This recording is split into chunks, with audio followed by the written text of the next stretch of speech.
السلام عليكم. في هذه الوصفه هذه غادي نقدم الفقاس بالمكسرات او الفقاس جويف او الفقاس الملكي، كل واحد شنو كيسميه. غادي نحتاج في المكونات 7 ديال البيضات، من الاحسن يكونوا كبار،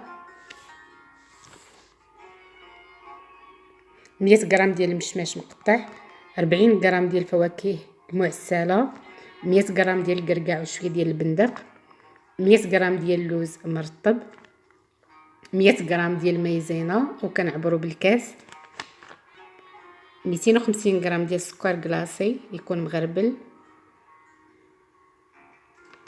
150 غرام ديال الكوك ومعلقه كبيره ديال الجنجلان، ربع معلقه ملح، 2 معالق كونفيتور، واحد ساشيه فاني، 2 خميره ديال الحلوى من فئه 7 غرام، 2 معالق ديال الزيت.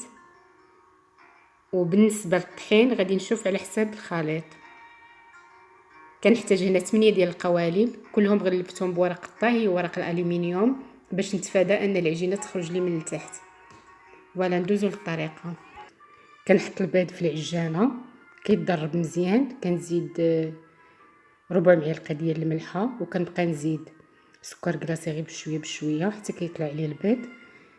كنزيد 2 معالق ديال الكونفيتور والساشيه ديال الفاني. بالنسبه ل2 معالق ديال الزيت كنضيفهم في التالي. اللي كان عندها الكوك مزيت وجديد بلا ما تضيف 2 معالق ديال الزيت. تقريبا كيضربوا شي 7 ديال الدقائق ولا 8. شحال ما ضرب البيض ديالي شحال ما عطاني نتيجه مزيانه. بالنسبه اللي ما عندهاش العجانه تستعمل الباتور. كناخذ واحد المول كنخلط فيه النواشف ديالي مايزينا والمكسرات باش ما يتلاصقش المشماش المقطع مع لي فروي كونفي. بهذه الطريقه كنضمن كاع المكونات غادي تكون مفارقه في العجينه. في هذه المرحله هذه كنبدل الراس ديال العجانه.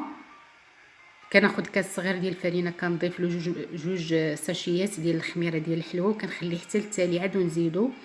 اول حاجه كنزيد الخليط ديالي ديال الكوك والمايزينا والمكسرات، كنبقى نزيد غير بالمعلقه غير بشويه بشويه. بالنسبه للسرعه ديال البيتران كتكون 1 أو 2.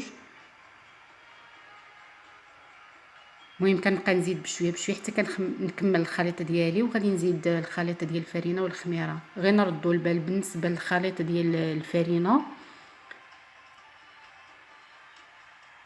نبقى نضيف غير بالمعلقه الا كان خصني نزيد، ما خصنيش ما نزيدش. هنا خدالي كاس صغير اللي خدالي. بالنسبه للقوام ديال العجينه كتكون شويه مرخوفه، ما كتكونش سائله بحال الكيكه وما كتكونش قاصحه بحال الفقاس العادي. كنعمر العجينه ديالي في ليمول تقريبا النص او اكثر شويه من النص. كنغطيه بورق الطهي وكنغطيه بواحد الصينيه تكون شويه ثقيله. من بعد كندخلو للفران يطيب لمده ديال 45 دقيقه. بعد ما كدوز 30 دقيقه كنحيد له ديك الصينيه ونخليه يكمل الطياب على خاطرو. فاش كيطيب كيكون باين، كتشمي الريحه ديالو. كنحيدو من الفران كنخليه حتى كيبرد وكنحيدو من الليمول. ندخلو للمجمد على الاقل واحد ساعتين وكنبدا نقطعو.